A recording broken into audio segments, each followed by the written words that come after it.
Atheism is not an intellectual position that exists in a bubble. If its claims are true, then one would have to make some inevitable existential and logical conclusions that are very bleak. Under atheism, life is ludicrous. The following discussion may not provide a rational case for God, nor does it follow that God exists simply because life without God seems absurd. However, it does provide the fertile ground in which the rational arguments in this book take root. As discussed in Chapter 1, most atheists are philosophical naturalists who hold that there is no supernatural and everything in the universe can be explained in reference to physical processes. Atheism combined with philosophical naturalism is a recipe for existential disaster. The formula is simple: no God, which includes the associated concepts of divine accountability, equals no ultimate hope, value and purpose. It also leads to no eternal and meaningful happiness. Degree This conclusion is not an outdated religious cliché, it is a result of thinking rationally about the logical and existential implications of atheism. No ultimate hope. Hope is defined as the feeling or expectation and desire for something to happen. We all hope for good lives, good health and a good job. Ultimately, we all hope for an immortal blissful existence. Life is such an amazing gift that no one really wants his or her conscious existence to end. Similarly, everyone desires that there will be some form of ultimate justice where wrongs are made right, and the relevant people will be held accountable. Significantly, if our lives are miserable, experience pain and suffering, we hope for some peace, pleasure and ease. This is a reflection of the human spirit. We hope for light at the end of the dark tunnel, and if we have tranquility and joy, we want to keep it that way. Since atheism denies the divine and the supernatural, it also rejects the concept of an afterlife. Without that, there can be no hope of pleasure following a life of pain. Therefore, the expectation for something positive to happen after our lives is lost. Under atheism we cannot expect any light at the end of the dark tunnel of our existence. Imagine you were born in the third world and spent your whole life in starvation and poverty. According to the atheist worldview, you are merely destined for death. Contrast this with the Islamic perspective: all instances of suffering that happen in our lives are for some greater good. Therefore, in the larger scheme of things, no pain or suffering we undergo is meaningless. God is aware of all our sufferings, and He will provide recompense, see Chapter 11. According to atheism, however, our pains are as meaningless as our pleasure. The immense sacrifices of the virtuous and the distress of the victim are falling dominoes in an indifferent world. They occur for no greater good and no higher purpose. There is no ultimate hope of an afterlife or any form of happiness. Even if we lived a life of pleasure and immense luxuries, most of us would inevitably be doomed to some form of evil fate or an incessant desire for more pleasure. The pessimist philosopher Arthur Schopenhauer aptly described the hopelessness and ill fate that awaits us. We are like lambs in a field, disporting themselves under the eye of the butcher, who chooses out first one and then another for his prey. So it is that in our good days we are all unconscious of the evil fate may have presently in store for us: sickness, poverty, mutilation, loss of sight or reason. No little part of the torment of existence lies in this, that time is continually pressing upon us, never letting us take breath, but always coming after us, like a taskmaster with a whip. If at any moment time stays his hand, it is only when we are delivered over to the misery of boredom. In fact, the conviction that the world and man is something that had better not have been, is of a kind to fill us with indulgence towards one another. Nay, from this point of view, we might well consider the proper form of address to be, not Monsieur, Sir, Mainher, but my fellow sufferer, Sosai Malorum, Compagnon de Misers, *. The Qur'an alludes to this hopelessness. It argues that a believer cannot despair, there will always be hope, and hope is connected to God's mercy, and God's mercy will manifest itself in this life and the hereafter. Certainly no one despairs of God's mercy, except the people who disbelieve. Under atheism, ultimate justice is an unachievable goal, a mirage in the desert of life. Since there is no afterlife, any expectation of people being held to account is futile. Consider Nazi Germany in the 1940s. An innocent Jewish lady who just saw her husband and children murdered in front of her has no hope for justice when she is waiting for her turn to be cast into the gas chamber. Although the Nazis were eventually defeated, this justice occurred after her death. Under atheism she is now nothing, just another rearrangement of matter, and you cannot give reprieve to something that is lifeless. Islam, however, gives everyone hope for pure divine, ultimate justice. No one will be treated unfairly and everyone shall be taken to account. On that day, people will come forward in separate groups to be shown their deeds. Whoever has done an atom's weight of good will see it, but whoever has done an atom's weight of evil will see that. God created the heavens and the earth for a true purpose, to reward each soul according to its deeds. They will not be wronged. For life, from the perspective of philosophical naturalism, is like a mother giving her child a toy and then taking it back for no reason. Life, without a doubt, is a wonderful gift. Yet any pleasure, joy and love we have experienced will be taken away from us and lost forever. Since the atheist denies the divine and the hereafter, it means that the pleasures we have experienced in life will disappear. There is no hope of a continuation of happiness, pleasure, love and joy. However, under Islam, these positive experiences are enhanced and continued after our worldly life. They will have therein whatever they desire and we have more than that for them. The people who lived a pious life will have a good reward and more, for degree, verily, the dwellers of paradise that day, will be busy in joyful things. It will be said to them, Solomon, peace be on you, a word from the Lord, most merciful. No ultimate value. What is the difference between a human and a chocolate bunny? This is a serious question. According to many atheists who adopt a naturalistic worldview, everything that exists is essentially a rearrangement of matter, or at least based on blind, non-conscious physical processes and causes. If this is true, then does it really matter? If I were to pick up a hammer and smash a chocolate bunny and then I did the same to myself, according to naturalism there would be no real difference. The pieces of chocolate and the pieces of my skull would just be rearrangements of the same stuff, cold, lifeless matter. The typical response to this argument includes the following statements: we have feelings, we are alive, we feel pain, we have an identity, and we're human. According to naturalism, these responses are still just reduced to rearrangements of matter, or to be more precise, neurochemical happenings in one's brain. In reality, everything we feel, say, or do can be reduced to the basic constituents of matter, or at least some type of physical process. Therefore, this sentimentalism is unjustified if one is an atheist, because everything, including feelings, emotions or even the sense of value, is just based on matter and cold physical processes and causes. Returning to our original question, what is the difference between a human being and a chocolate bunny? The answer, according to the atheist perspective, is that there is no real difference. Any difference is just an illusion. There is no ultimate value. If everything is based on matter and prior physical causes and processes, then nothing has real value.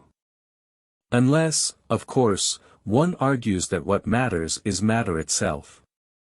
Even if that were true, how could we appreciate the difference between one arrangement of matter and another? Could one argue that the more complex something is, the more value it has? But why would that be of any value? Remember, according to atheism nothing has been purposefully designed or created. It is all based on cold, random and non-conscious physical processes and causes. The good news is that the atheists who adopt this perspective do not follow through with the rational implications of their beliefs. If they did, it would be depressing. The reason that they attribute ultimate value to our existence is because their innate dispositions, which have been created by God, have an affinity to recognize God and the truth of our existence. From an Islamic point of view, God has placed an innate disposition within us to acknowledge our worth, and to recognize fundamental moral and ethical truths, see chapter 9. This disposition is called the fitra in Islamic thought, see chapter 4. Our claim of ultimate value is justified because God created us with a profound purpose and preferred us to most of His creation. We have value because the one who created us has given us value. Now, indeed, we have conferred dignity on the children of Adam, and favored them far above most of our creation. 48 Our Lord. You have not created all this without purpose. Islam values the good and those who accept the truth. It contrasts those who obey God and thereby do good, and those who are defiantly disobedient, and thereby do evil. Then is one who is a believer like one who was defiantly disobedient? They are not equal. Degree since naturalism rejects the hereafter and any form of divine justice, it rewards the criminal and the peacemaker with the same end, death. We all meet the same fate. So, what ultimate value do the lives of Hitler or Martin Luther King Jr. really have? If their ends are the same, then what real value does atheism give us? Not much at all. However, in Islam, the ultimate end of those who worship God and are compassionate, honest, just, kind and forgiving is contrasted with the end of those who persist with their evil. The abode of the good is eternal bliss and the abode of the evil is divine alienation. This alienation is a consequence of consciously denying God's mercy and guidance, which inevitably results in spiritual anguish and torment. Clearly, Islam gives us ultimate value. However, under atheism, value cannot be rationally justified except as an illusion in our heads. Despite the force of this argument, some atheists still object. One of their objections involves the following question: why does God give us ultimate value? The answer is simple. God created and transcended the universe, and He has unlimited knowledge and wisdom. His names include the knowing and the wise. Therefore, what He values is universal and objective. Another way of looking at it is by understanding that God is the maximally perfect being, which means He is free from any deficiency and flaw. Therefore, it follows that what He values will be objective and ultimate, because this objectivity is a feature of His perfection. Another objection argues that even if we were to accept that God gives us ultimate value, it would still be subjective, as it would be subject to His perspective. This contention is premised on a misunderstanding of what subjectivity means. It applies to an individual's limited mind and/or feelings. However, God's perspective is based on unlimited knowledge and wisdom. He knows everything, we do not. The classical scholar Ibn Kathir states that God has the totality of wisdom and knowledge, we have its particulars. In other words, God has the picture, we merely have a pixel. Syed Hossein Nasr, professor of Islamic studies at George Washington University, provides an apt summary of the concept of human rights and dignity, which ultimately refer to value, in the absence of God. Before speaking of human responsibilities or rights, one must answer the basic religious and philosophical question: what does it mean to be human? In today's world everyone speaks of human rights and the sacred character of human life, and many secularists even claim that they are true champions of human rights as against those who accept various religious worldviews.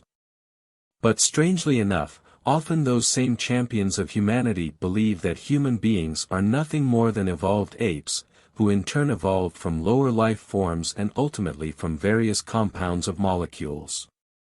If the human being is nothing but the result of blind forces acting upon the original cosmic soup of molecules, then is not the very statement of the sacredness of human life intellectually meaningless and nothing but a hollow sentimental expression?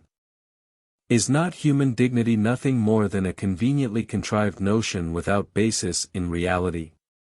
And if we are nothing but highly organized inanimate particles, what is the basis for claims to human rights?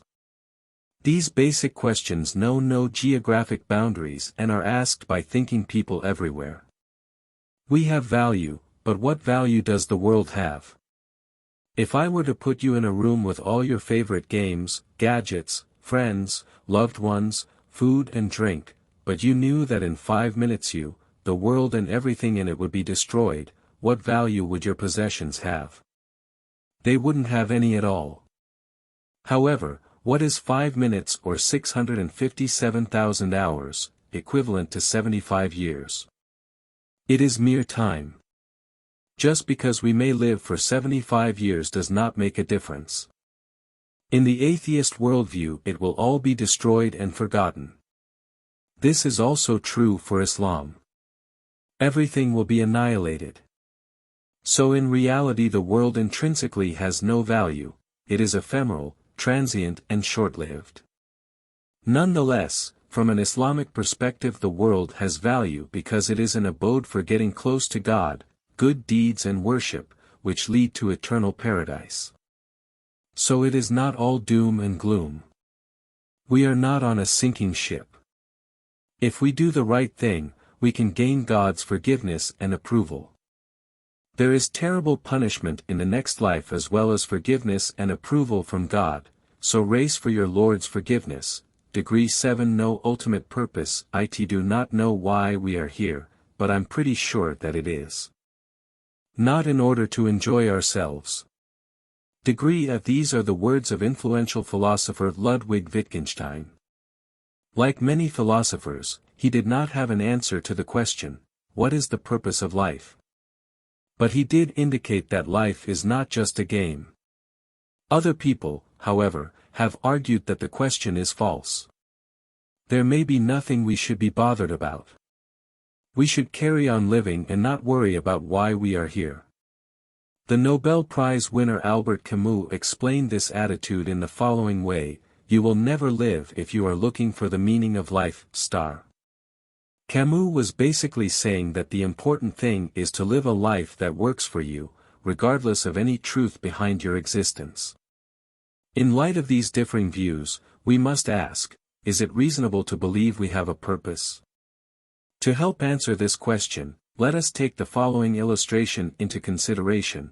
You are probably reading this book sitting on a chair, and you are wearing some clothes. So I would like to ask you a question: for what purpose? Why are you wearing the clothes, and what purpose does the chair have?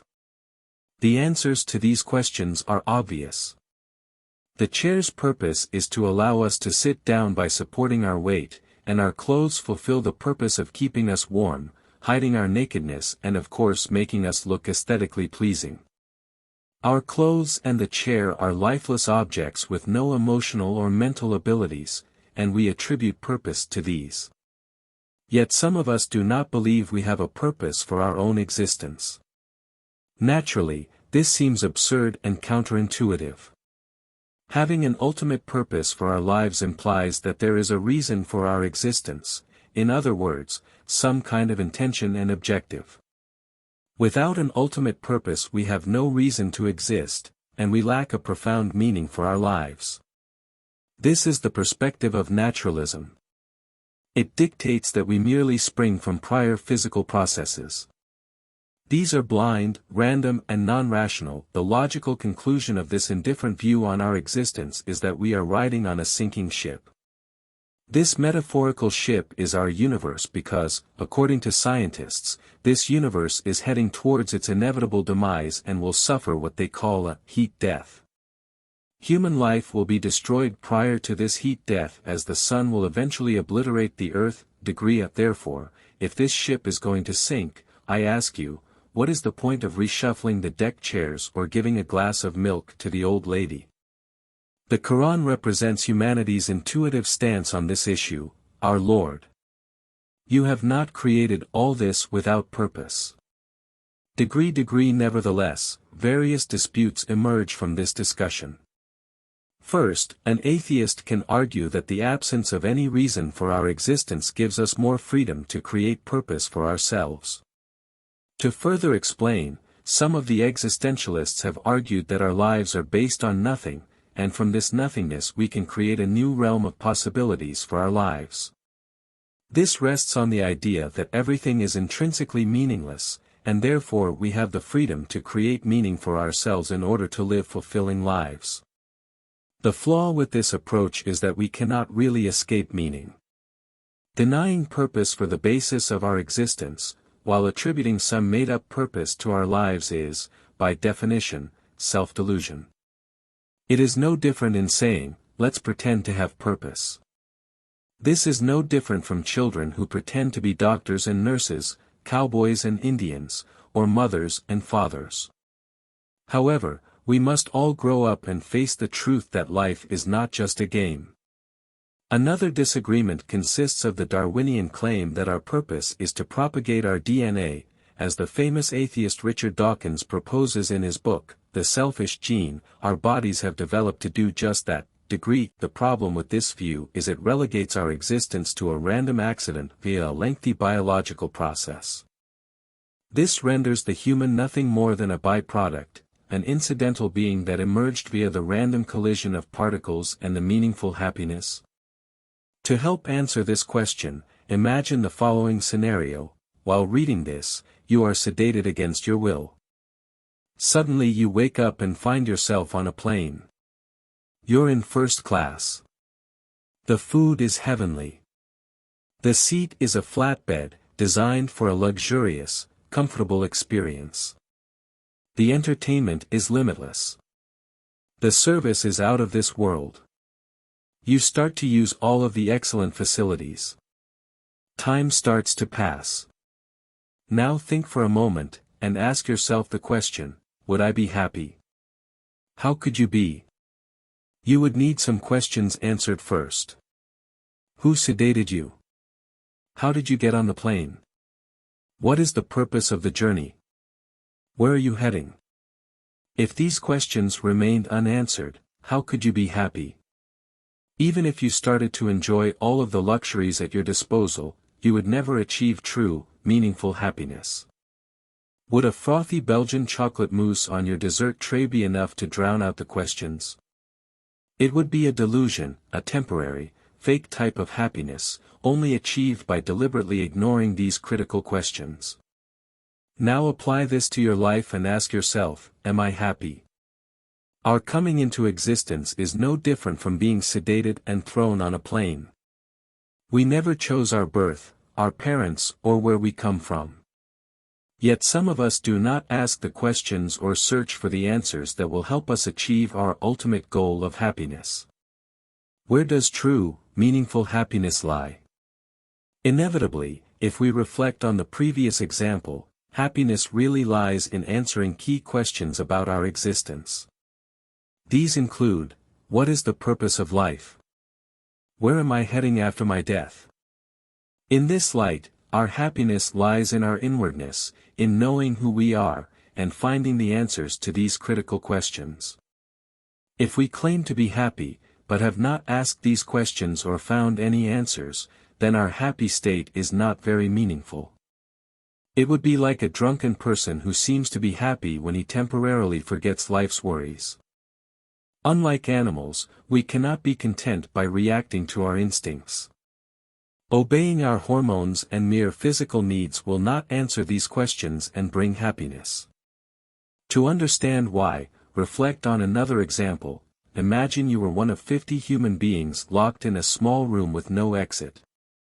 There are only 10 loaves of bread, and there is no more food for another 100 days.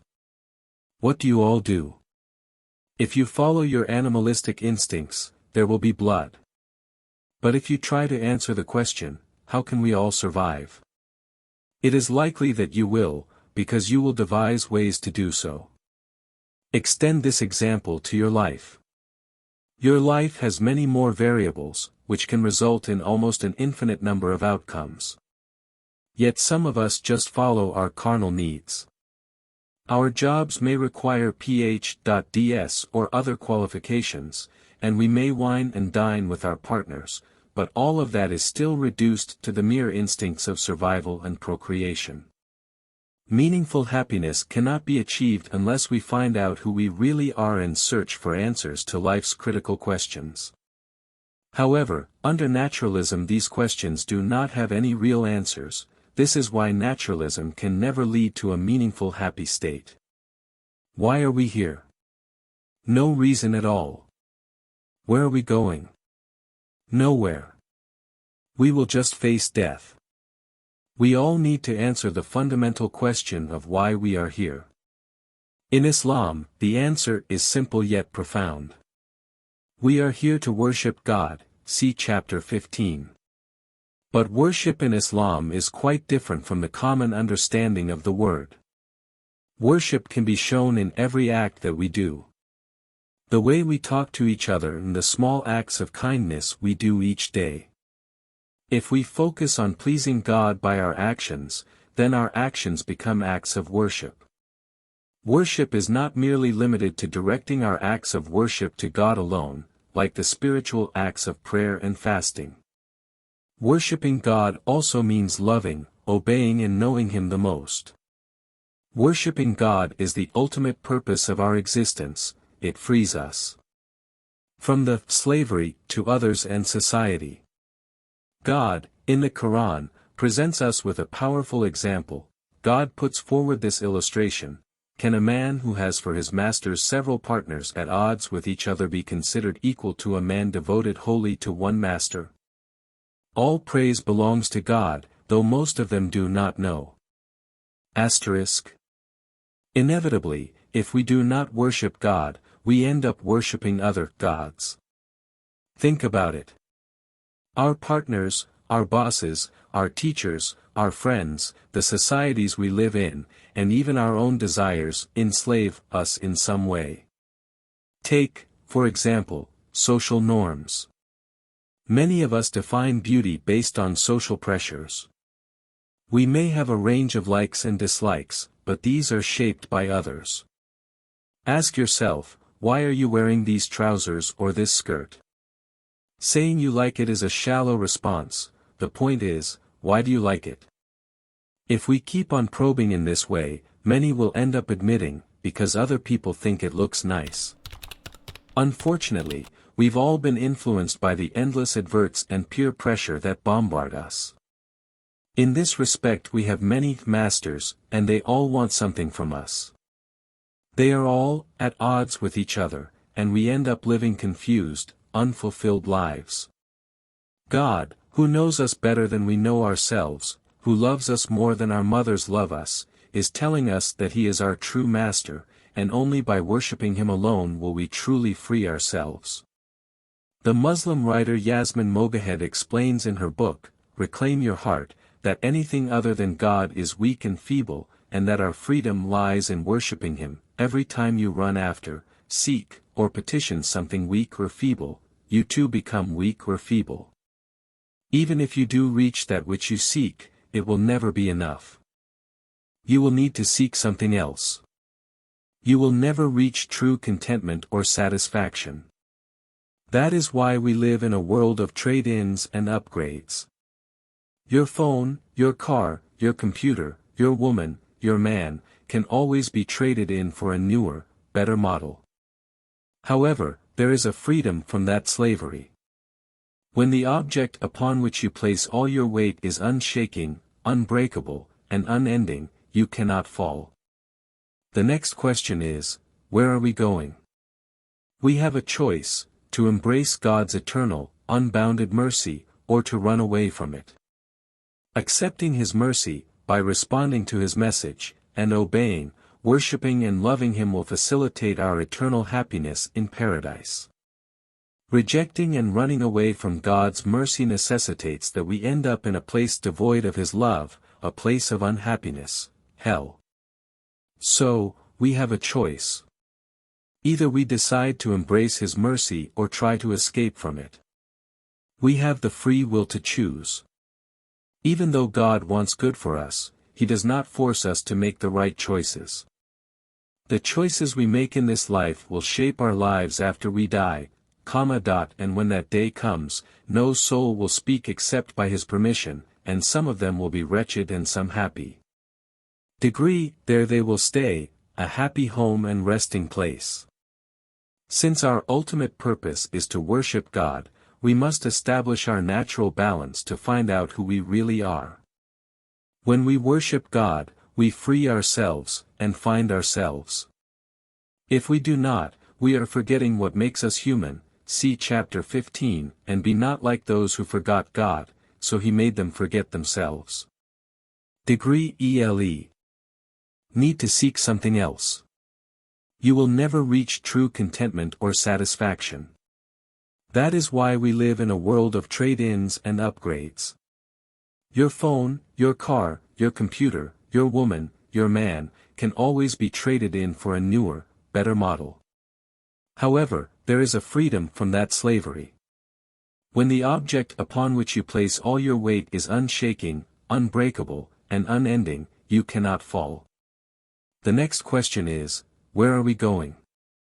We have a choice, to embrace God's eternal, unbounded mercy, or to run away from it. Accepting His mercy, by responding to His message, and obeying, worshipping and loving Him will facilitate our eternal happiness in paradise. Rejecting and running away from God's mercy necessitates that we end up in a place devoid of His love, a place of unhappiness, hell. So, we have a choice. Either we decide to embrace His mercy or try to escape from it. We have the free will to choose.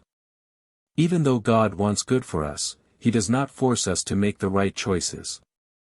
The choices we make in this life will shape our lives after we die, and when that day comes, no soul will speak except by His permission, and some of them will be wretched and some happy.